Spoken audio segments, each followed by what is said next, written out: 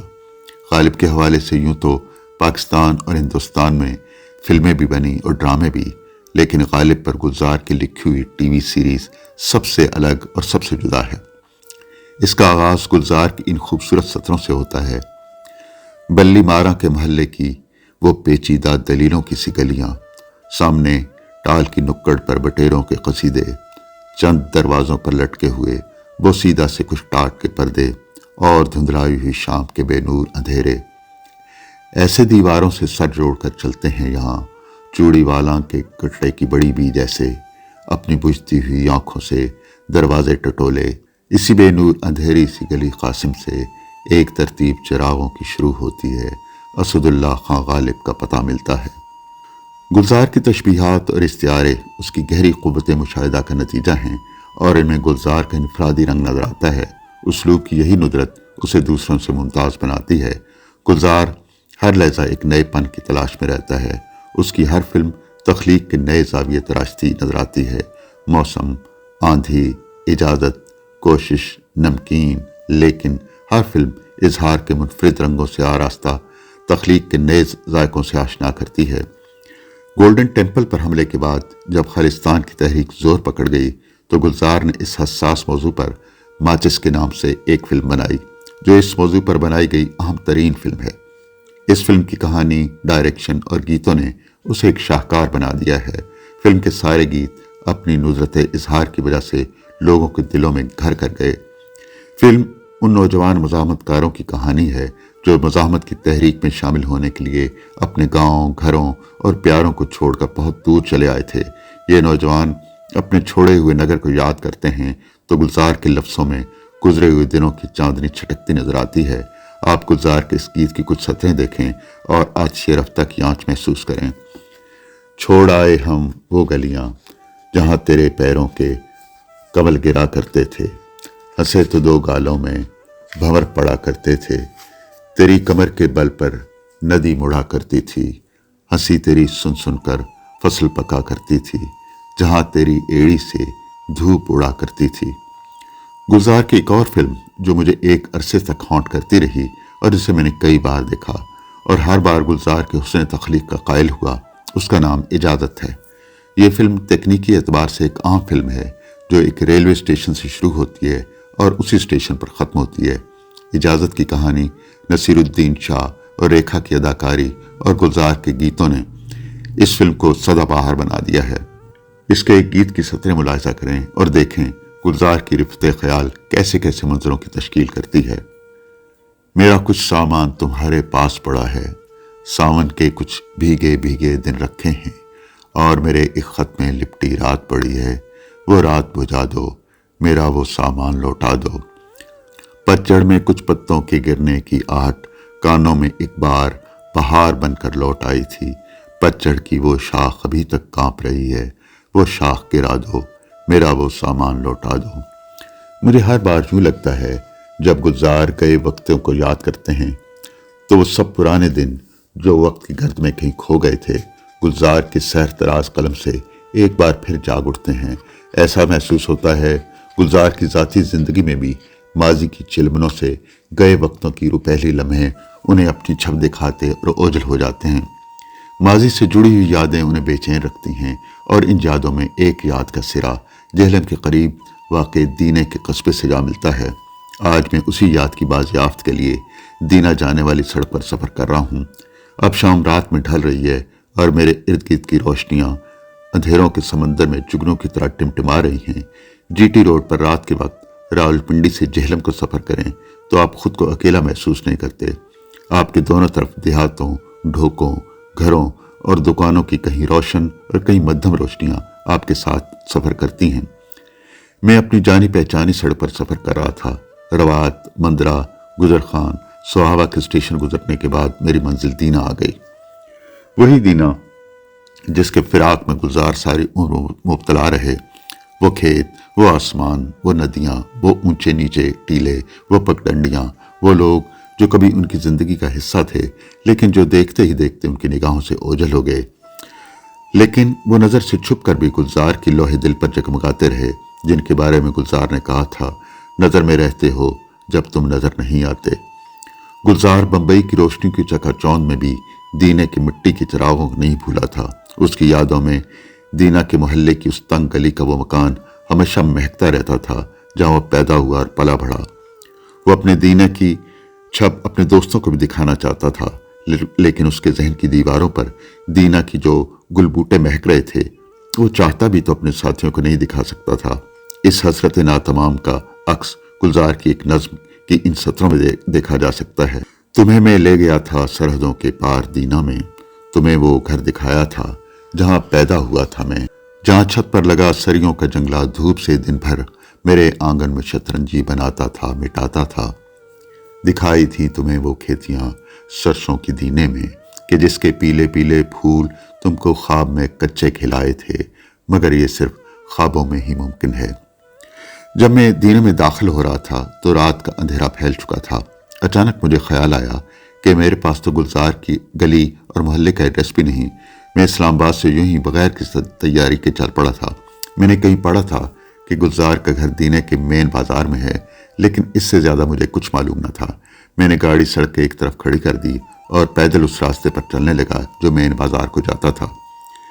اس بازار کے گرد و نواح میں بہت سے گھر آباد تھے۔ انہی گھروں میں مجھے ایک گھر ڈھونڈنا تھا، گلزار کا گھر، جس کے خیال کی خوشبو آج انگلی پکڑ کر مجھے یہاں لے آئی تھی۔ دینے کی نیم تاریک سڑک پر چلتے ہوئے اچانک مجھے گگن شاہد کا خیال آیا، جس کا اس علاقے اور گلزار سے گہرا تعلق تھا۔ گگن نے فون پر پتہ بتاتے ہوئے کہا کہ وہ جہلم سے میری مدد کو آ سکتا ہے، لیکن میں نے شکریہ کے ساتھ منع کر دیا۔ رستوں کی بھول بھلائیوں سے گزرنے کی لذت میں اپنے اندر محسوس کرنا چاہتا تھا۔ پتہ کے مطابق میں پاکستان چوک پہنچ گیا۔ اس چوک سے مجھے بائیں ہاتھ والی سڑک پر جانا تھا جہاں وہ گلی تھی جس میں گلزار کے بچپن کا گھر تھا۔ میں نے سڑک کے کنارے دکانداروں سے پوچھا، آپ کو گلزار کے گھر کا پتہ ہے؟ انہوں نے انکار میں سر ہلا دیا۔ ان میں سے ایک نے پوچھا، گلزار کیا کام کرتا ہے؟ مجھے اب خود پر غصہ آ رہا تھا کہ بغیر کسی پلاننگ کے میں یہاں کیوں آیا تھا۔ رات گئے میں اس گلی کو کیسے تلاش کروں گا؟ پھر مجھے ایک ریڑھی نظر آئی جس پر ایک ادھیڑ عمر شخص کینو بیچ رہا تھا۔ میں اس کے پاس چلا گیا۔ دن بھر کی تھکن اس کے چہرے پر تھی۔ رات کے اس پہر گاہک کو دیکھ کر اس کا چہرہ کھل اٹھا۔ میں نے اسے کینو خریدے اور پھر یوں ہی پوچھا، آپ کو معلوم ہے یہاں گلزار کا گھر ہوا کرتا تھا؟ ریڑھی والے نے نگاہ اٹھا کر مجھے دیکھا، پھر زور سے کسی کو پکارا۔ اس کی آواز پہ ایک لڑکا بھاگتا ہوا آیا۔ ریڑھی والے نے ہاتھ کے اشارے سے کہا، ان کو سامنے والی گلی میں لے جاؤ۔ میں نے اس سمت دیکھا جدھر ریڑھی والے نے ہاتھ سے اشارہ کیا تھا۔ مجھے کچھ نظر نہ آیا، لیکن جب دوبارہ غور سے دیکھا تو اندھیرے میں ایک تنگ سی گلی نظر آئی جو مجھے اس سے پہلے یہاں سے 2 بار گزرنے کے باوجود نظر نہیں آئی تھی۔ میں بے یقینی کے عالم میں اس لڑکے کے پیچھے پیچھے چل پڑا۔ اب ہم اس گلی میں داخل ہو رہے تھے جو وہ مشکل 4 فٹ چوڑی ہوگی۔ گلی میں ذرا آگے چل کر وہ لڑکا رک گیا اور دائیں ہاتھ مکان کی طرف اشارہ کر کے کہنے لگا، یہ گلزار کا گھر ہے۔ میں وہاں رک گیا اور کھڑا ہو کر اس مکان کو دیکھنے لگا جہاں گلزار کے ابتدائی شب و روز گزرے تھے۔ میں سوچ رہا تھا وہ اس گلی میں کتنی بار آیا ہوگا، کبھی صبح کے اجالوں میں، کبھی شام کے رنگوں میں، کبھی کڑکتی دھوپوں میں، کبھی ساون کی موسلادھار بارشوں میں اور کبھی رات کے اندھیرے میں، بالکل ایسا ہی اندھیرا جو آج میرے ساتھ اس گلی میں رک گیا ہے۔ اسی اسنا میں گلی کے آخری سرے سے ایک صاحب ہماری طرف آتے دکھائی دیے۔ سفید اجلا لباس اور سر پر ٹوپی، شاید وہ نماز پڑھنے کے لیے قریبی مسجد میں جا رہے تھے۔ مجھے دیکھ کر رک گئے اور مسکرا کر کہنے لگے، آپ گلزار صاحب کا گھر دیکھنے آئے ہیں؟ میں نے کہا جی۔ وہ کہنے لگے، یہ گلزار صاحب کا ہی گھر ہے، بہت سے لوگ یہ گھر دیکھنے آتے ہیں، کچھ برس پہلے گلزار صاحب بھی یہاں آئے تھے اپنا گھر دیکھنے۔ یہ کہہ کر وہ آگے بڑھ گئے اور مجھے گلزار کا دینا کا سفر یاد آ گیا جب وہ اپنا گھر دیکھنے آیا تھا۔